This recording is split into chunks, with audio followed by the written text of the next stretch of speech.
Well, hello everybody. Welcome to the channel. Leo here, and I am in my old hometown of Williamson, West Virginia today to bring you guys another interesting story. Legends and locations. That's what we do. Well, this is a hillbilly legend and a location that most certainly qualifies. I am here in downtown Williamson at what is, well, I'll just get right to it. Literally standing here in the center of downtown Williamson is one of the most unusual buildings in the whole world. At first glance, it looks like it was built from dark stone, but it's not. Every block on the outside of this building is actually made of coal. For more than 90 years, the coal house has been one of the town's best known landmarks and a lasting symbol of the coal industry that helped shape southern West Virginia. The coal house was built, it was completed actually, in 1933 during the height of the Great Depression. Since its construction in 1933, it has withstood 4 major floods in 1937, 1957, 1977, and 1984. Not to mention the recent one that got up on the flood wall but didn't quite get to the building.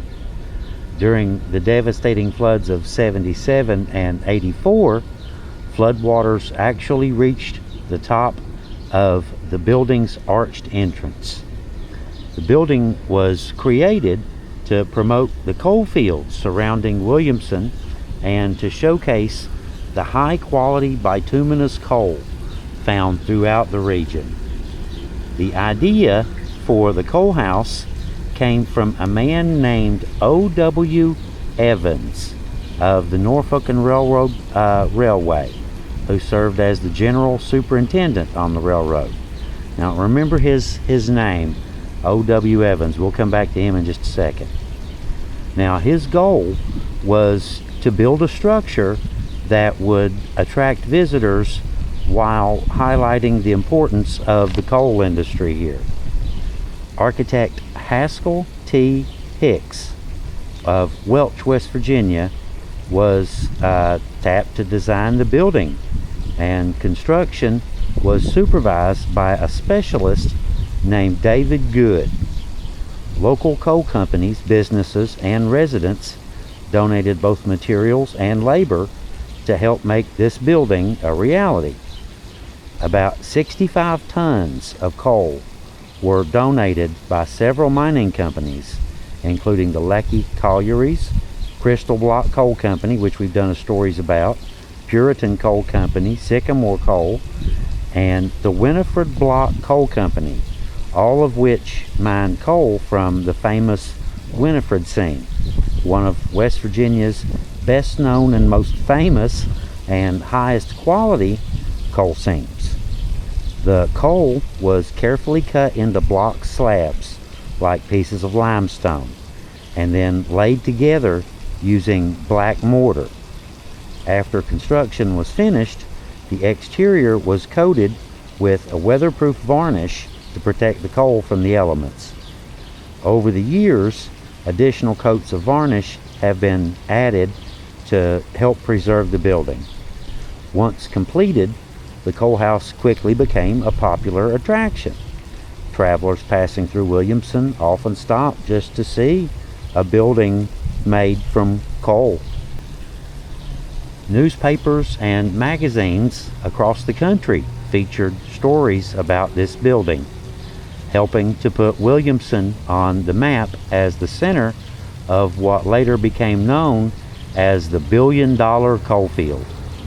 Williamson earned that nickname because it sat at the center of one of the richest bituminous coal regions ever found. The surrounding mines in Pike, Mingo, Logan, and neighboring counties produced enormous amounts of high-quality coal that was shipped all across America by Norfolk and Western and Chesapeake and Ohio railroads.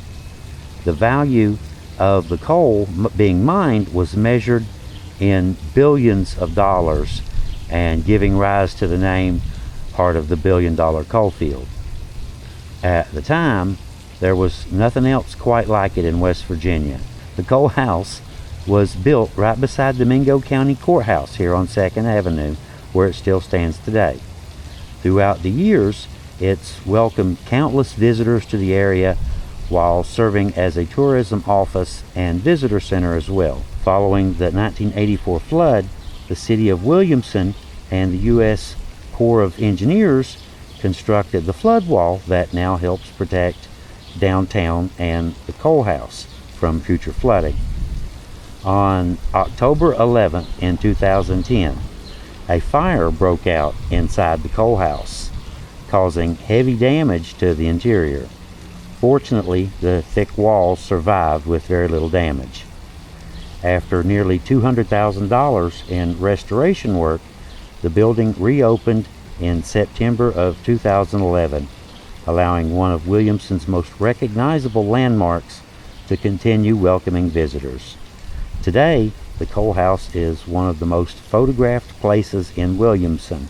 As a matter of fact, a young couple was just taking some photos. They looked like to me they had just gotten married, and were taking some photos in front of the building. But thousands of people stop here each year to see this one-of-a-kind building and learn about the area's mining heritage. Even after more than 9 decades, it continues to represent the miners, families, and communities whose hard work helped to build and power America. But what became of the man behind the building and the man who helped to make it happen? The architect, Hassel T. Hicks, who left his mark on West Virginia through the coal house, he died at the age of 55 and is buried in Danville, West Virginia. While his name may not be widely remembered today, his design continues to stand in downtown Williamson as one of the most unique buildings ever constructed from coal. Now, O.W. Evans, remember I mentioned him earlier and said to, keep him in mind, that name. Well, he later died of a heart attack in 1945. Strangely enough, all we can find today about O.W. Evans is a very small obituary and that the name of his wife, Lydia J. Beyond those 2 little tidbits of information, very little has survived to today about the man who imagined this coal house in the first place. In many ways, this building has become his legacy and one of the last few reminders that he was ever even here in the first place. Well, that and now this video. But anyway, I thought we would just kind of look around a little bit. I wanted to tell you a little bit of the story of the history of the building. Like I said, it stands here on 2nd Avenue, right beside the courthouse, and Chief Mingo is right beside of it with a little fountain. But I just wanted to kind of show you guys around a little bit. Thought I'd tell you some of the history first. But how cool is that? It houses the Tug Valley Chamber of Commerce right now. But I came on a Sunday, so it would be, you wouldn't want to have, dozens and dozens of people around and you're trying to video. So we chose a Sunday to come down here and show you guys this. But how cool is that? Now, yes, it did catch on fire, like I said, in 2010, but it didn't do a whole lot of damage. This was actually our office for a little while. I was on the Tug Valley CVB for a while. This was our office for a minute. But there's some of the people and companies that contributed, and a lot of the people that contributed the labor to actually do the building. Got some t-shirts and some historical artifacts inside. Pretty old building, isn't it? coming up on 100 years old and made of coal. How different is that? A very unique location. I mean, realistically, you would need to be pretty careful with, say, your fireplace. We'll just put it that way. It is extremely volatile. I mean, like I said, it was deliberately mined from the Winifred seam, which is some very, very high quality bituminous coal. So it's extremely flammable, yes. Because it does have a fire retardant that was put on after the fire to kind of help keep that possibility down, at least. Very cool old building though, isn't it? Tall ceilings. They, you know the old saying, they don't make them like they used to. This is just another one of those cases where they really don't make them like they used to. Big old vaulted windows. You just don't see that on modern buildings.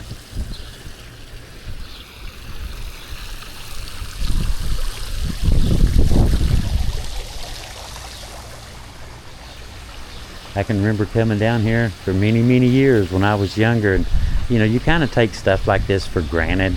You know, if you're raised around it and you spend a lot of your youth nearby it, that sort of thing. But a lot of people, they'll ask about it, you know, and we've had questions about the building and, you know, is it really made of coal, and what would happen if it caught on fire? Well, we thought we would answer some of those questions for you guys. Yes, it is really made of coal, and yes, it has caught on fire. So, and just so any of you, just in case any of you might be curious when you're down this way, we thought we'd make a little video for you so you could have some of the information about the old place and maybe know a little bit about it. Thought it was a bit ironic, you know, that the guy who originally dreamed of it, his legacy is pretty much standing right here. But, you know, the architect who built it, and, you know, the people who donated their time and all that, they're much more, seem to be much more remembered than the hard-working railroad employee who came up with the idea in the first place. I thought that was a little bit ironic, isn't it?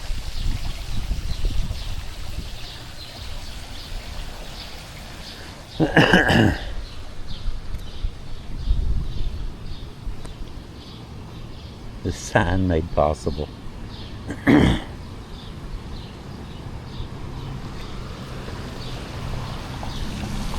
Alright, let's see. The Chief Logan. That's his famous speech. Chief Logan's famous speech. But anyway, guys, like I said, I just thought I would bring you guys down here. They're sitting far from the house. It's such a pretty day. And we do get a lot of, you know, we've had a lot of questions about this building over the years.